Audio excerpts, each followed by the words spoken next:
അസ്സലാമു അലൈക്കും. ചെങ്കിസ് ഖാനെ കുറിച്ച് കേട്ടിട്ടുണ്ടോ? മുസ്ലിങ്ങൾക്ക് എങ്ങനെയാണ് ഖാൻ എന്ന സർനെയിം വന്നത്?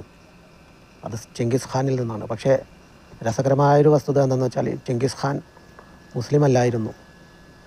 ചെങ്കിസ് ഖാൻ മംഗോളിയ എന്ന് പറയുന്ന പ്രദേശത്തെ ഒരു രാജാവായിരുന്നു. മംഗോളിയയിൽ സത്യത്തിൽ രാജാവ് ഉണ്ടായിരുന്നില്ല. അവിടെ കുറേ ആട് മേയ്ക്കുന്ന, ഈ കുതിരയെയും ആടിനെയും ഒക്കെ മേയ്ക്കുന്ന കുറേ ആളുകളുണ്ടായിരുന്നു. അവർ ഗോത്രവർഗ്ഗങ്ങളായിട്ട് പരസ്പരം തമ്മിലടിച്ചുകൊണ്ടിരിക്കും. ഇന്നത്തെ മംഗോളിയ ചൈനയ്ക്കും ഈ റഷ്യയ്ക്കും ഇടയിൽപ്പെട്ട ഒരു സ്ഥലമാണ് മംഗോളിയ. അതായത് ഗ്രാസ് ലാൻഡാണ്. ഈ പുൽമേടുകൾ മാത്രമേ ഉള്ളൂ. വളരെ ഹാർഷ് ക്ലൈമറ്റാണ്, വളരെ തണുപ്പുള്ള കാലാവസ്ഥയുമാണ്. അവിടെ നിന്നാണ് ചെങ്കിസ് ഖാൻ എന്നൊരു ഗോത്ര നേതാവ് ഉദയം ചെയ്തത്.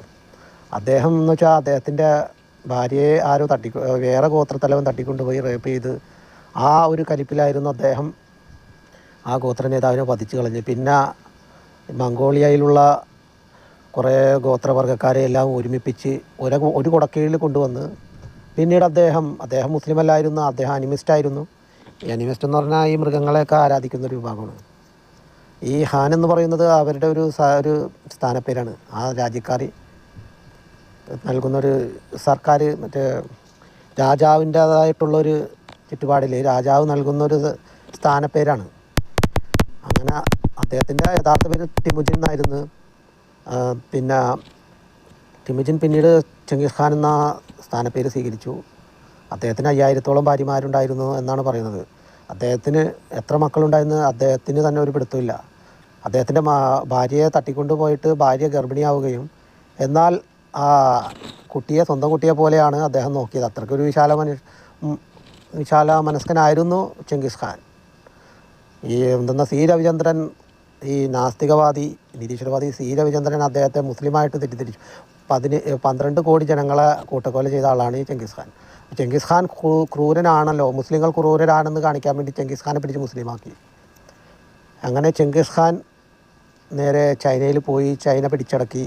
പിന്നെ മധ്യേഷ്യയിൽ വന്നു. മധ്യേഷ്യ എന്ന് പറഞ്ഞാൽ പഴയ സോവിയറ്റ് യൂണിയൻ രാജ്യങ്ങളുണ്ടല്ലോ, കസാക്കിസ്ഥാൻ, കിർഗിസ്ഥാൻ, ഉസ്ബെക്കിസ്ഥാൻ, ഇങ്ങനെ സ്ഥാൻ വെച്ചിട്ടുള്ള കുറേ രാജ്യങ്ങൾ. പിന്നെ അഫ്ഗാനിസ്ഥാൻ. അങ്ങനെ അവിടെ തുർക്കിക് വംശജരായിരുന്നു. ഇപ്പോഴത്തെ തുർക്കിയിലെ ലാംഗ്വേജുമായിട്ട് ബന്ധപ്പെട്ട ലാംഗ്വേജാണ് അവർ സംസാരിച്ചുകൊണ്ടിരുന്നത്. അല്പസ്വല്പം ചൈനീസ് മുഖച്ഛായയൊക്കെ ഉണ്ട്. അവർ മംഗോളിയൻ വംശജരാണ്. പിന്നീട് അവിടെ പിടിച്ചടക്കി. ചെങ്കിസ് ഖാൻ്റെ പൗത്രന്മാരാണ് യഥാർത്ഥത്തിൽ ഇസ്ലാം മതം സ്വീകരിച്ചത്. ചെങ്കിസ് ഖാൻ്റെ മക്കളുടെ മക്കൾ. അവർ ആ ഏരിയയിൽ പോയി കൂട്ടക്കൊലകൾ ചെയ്ത് മസ്ജിദുകൾ തകർത്ത് ചെങ്കിസ് ഖാൻ സ്വത്തുക്കൾ കൊള്ളയടിച്ച് മുന്നോട്ട് നീങ്ങി. അവിടെ പിന്നീട് അവരുടെ പൗത്രന്മാർ മതം മാറി. പിന്നീട് ഖാൻ എന്ന പേര് മുസ്ലിങ്ങൾക്ക് വരാൻ തുടങ്ങി.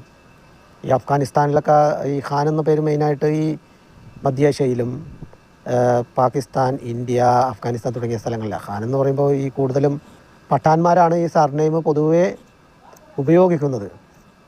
അങ്ങനെ ചെങ്കിസ് ഖാൻ ഈ ഇവിടെ വരാൻ ചെന്നു. റഷ്യ പിടിച്ചടക്കി. റഷ്യയിൽ കുറേ ആളുകളെ കൂട്ടക്കൊന്നു. ഹംഗറി വരെയും ചെന്നു. ഹംഗറി എന്ന് പറഞ്ഞാൽ യൂറോപ്പിൽപ്പെട്ട സ്ഥലമാണ്. അവിടെ വരെയും പിടിച്ചടക്കി അവർ. പിന്നെ അവർക്ക് അവസാനം പരാജയം നേരിട്ടത് ബാറ്റിൽ ഓഫ് ഐനുൽ ജലൂത്ത്.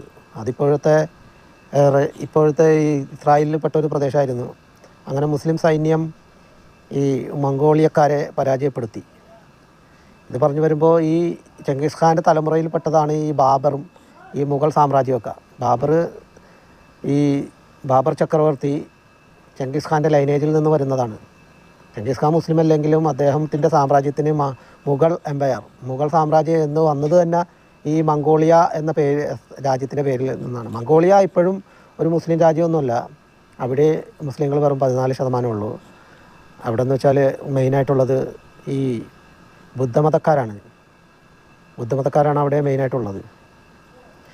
ഈ മംഗോളിയയിൽ നിന്ന് പോയ ചെങ്കിസ് ഖാൻ കാരണമാണ് ഈ ചൈന, ജപ്പാൻ തുടങ്ങിയ ഈ ചെറിയ കണ്ണുള്ള മനുഷ്യവംശത്തെ പൊതുവേ മംഗോളിയൻ വംശജരെന്ന് വിളിക്കാൻ കാരണം തന്നെ അതാണ്.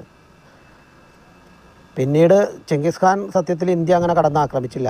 ഇന്ത്യയിൽ ഭയങ്കര വലിയൊരു പോപ്പുലേഷനായിരുന്നു, ജനങ്ങൾ കൂടുതലായിരുന്നു. പല കാരണങ്ങൾ കൊണ്ട് ഇന്ത്യയെ ആക്രമിച്ചില്ല. പിന്നീട് അവരുടെ പുത്രന്മാർ അധികാരമേറ്റതിന് ശേഷം ഇന്ത്യയെ അറ്റാക്ക് ചെയ്തു.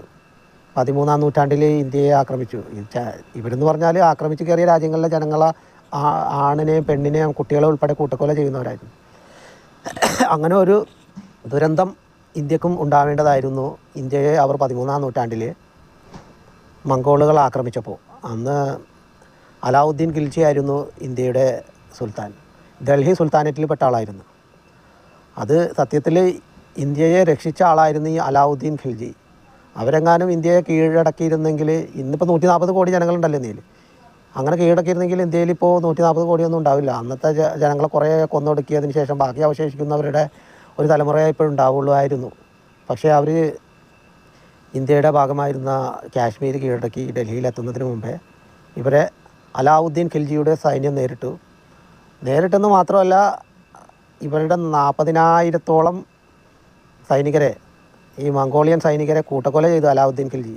മംഗോളിയക്കാർ, ഈ ചെങ്കിസ് ഖാൻ്റെ മംഗോളിയക്കാർ ചെയ്യുന്നത് പോലെ ഈ അലാവുദ്ദീൻ ഖിൽജിയും കൂട്ടക്കൊല ചെയ്തു. എല്ലാവരുടെയും തലകൾ കൂട്ടിയിട്ട് പർവ്വതം പോലെ ഡൽഹിയിൽ കൂട്ടിയിട്ടെന്ന് പറഞ്ഞാൽ അവശേഷിക്കുന്ന കുറേ പേരെ തടവിലാക്കിയതിന് ശേഷം അവരെ മാർച്ച് ചെയ്യിപ്പിച്ചു ഡൽഹിയിലൂടെ. അതിനുശേഷം ആനയെ കൊണ്ട് ചവിട്ടിച്ചു കൊന്നതാണ്. യഥാർത്ഥത്തിൽ ഇന്ത്യയെ രക്ഷിച്ച ഒരു മുസ്ലിം സുൽത്താനായ അലാവുദ്ദീൻ ഖിൽജി ആയിരുന്നു. വീണ്ടും അടുത്ത വീഡിയോയുമായി വരുന്നതുവരേക്കും നന്ദി.